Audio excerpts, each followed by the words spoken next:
Hi, you've chosen the Printmaking Studio, and I think it's a great choice for our goal today, which is to show color with a purpose. Many of you already know that printmaking involves putting ink on one surface and then printing it or pushing it onto another surface so that you end up with a copy of what was over here to start with.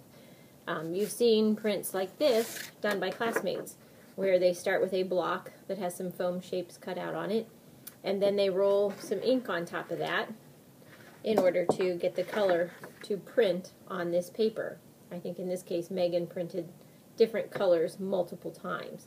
This is a great example of a full spectrum color scheme. She has everything from red down to purple. If you look at just half of it, you see an analogous color scheme. You could also look at the other half. But when you see all the colors, you have a full spectrum. Here's another good example done by a third grader of an analogous color scheme. It's blues and greens and purples used together because they are colors next to each on the wheel that look nice together. Alright, so your challenge is to choose either monochromatic, analogous, or complementary as your color scheme today for your print. Again, you can play with how you roll the ink on the printing surface, which is a familiar way, but I also have something fun I want to show you that's new. I'm going to have to stand up to do this part, so hopefully you can still hear me. This is an art form called suminagashi. I'm guessing it's a Japanese art form just by its name. But you start with very tiny droplets of ink in your tray. I'll show you that kind of closely. Very few little droplets. A tub of water and some printing paper ready to go, because once you get started, you really kind of have to be focused on catching what you've floated onto the water. So there's just some water in this tub, and I have a brush for each of the colors in my palette. I have a brush for black, a brush for blue, and a brush for green. I made sure that the brushes were wet to start with, and now I'm going to, let's see, this was my black brush. This is my blue brush. I'm going to get some blue and some black. I don't need a lot. I am just going to barely touch the surface of the water. You'll be able to see this up close in just a second. Okay, I've just moved the camera, and I'm going to have to hold it with one hand and do my work with the other. So, what I was describing to you is taking the brush and just barely touching it to the surface of the water, and you'll see a whole bunch of ink come out and spread the other way. Then you take a second color right in the middle and touch it. Then you go back to the first color and touch it. And you'll start to see little rings develop. It might be hard to see with the camera, but in person you'll be able to see them easily. I don't know. Can you? Oh yes, you can see the designs. Go back and put just a touch of blue. Now I am not getting more ink each time. I'm just picking up a different brush because I only have one hand. Picking up a different brush, but I'm not scooping up more color each time. It's just the amount of color that was in there. Okay. So now I've got the design floating on the water. I take my piece of paper and I lay it right on top and just wait a few seconds. You'll see after a few seconds the edges of the paper will start to curl up. You can see it right here. That tells me it's started to soak up the design. It also makes it easier for me to pick up. So I can pick up this piece of paper. Oh, very cool. Let's see if I can hold this way so you can see better. There's the design of the colors I was floating on the water. That white spot is probably an air bubble that got caught under the paper as I was printing.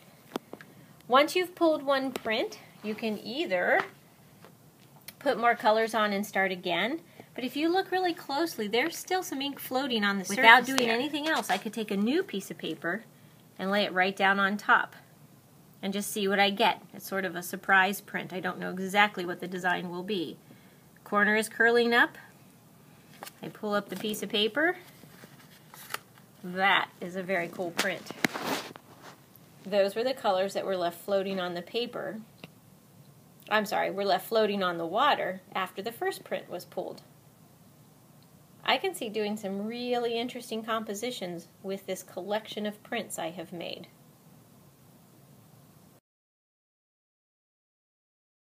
With the black, and it drops some color onto the water.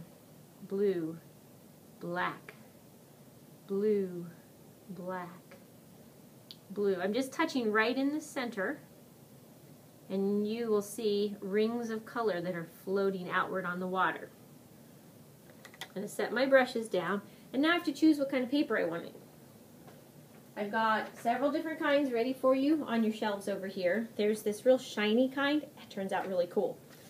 Then there is also our regular drawing paper, and this is just computer paper. But if I take a piece of paper and lay it on top of these colors I'm floating on the water, I can catch a print of that color scheme. Now I use just blue and black, so which color scheme do you think I'm working with? Watching for the edges to curl up just a bit. I pull up my paper, and there you go. I made a print off the surface of the water of the inks I had floated on top of the water. That one's kind of cool. Let me show you some of the ones I did before you got here. This was more of an analogous color scheme. I was using blues and greens and catching them off the water. This one, after I put the rings of color in, I swirled it with a toothpick and got some other really cool designs. I think this one is my favorite. Hold on. Look at this one. This was on the shiny paper. But see, when these are all dry, I might take them and maybe cut them apart or put them together into a larger composition. It's going to be really interesting. Okay, so you've got some options here. You can play with this Suma Nagashi. I will help you get it set up if you didn't understand all of that from the video. You could also do the traditional block printing, where you roll the ink onto a surface and print it on your paper. But ultimately, your challenge is to choose a color scheme and then show me that you understand what that means, what those colors should be. I'm going to do something a little different today. I'd like you to get your idea book out right now and open it to the page where you wrote our goal from over on the carpet. Got it? Okay. On that page, before you even start today, I want you to write down what color scheme you're planning to use. Whether it's going to be monochromatic, analogous, or complementary. Then give yourself a couple notes. What does that mean? Monochromatic is just one color using black and white to it, added to it. If you're going to do analogous, you're going to pick colors that are right next to each other on the color wheel. If you're going to do something complementary, you've got to choose colors that are opposites.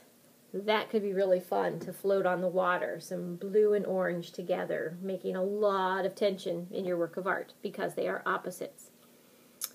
Once you've got that written down, decide what kind of printmaking you're going to do. Use the green card to get set up. If you need some help, please put your name on the poll, and I will be there as soon as possible. And get started. Come up with a really good idea for a wow piece, something that really catches somebody's attention because of the way you played with color, because of the way you made a print. Good luck.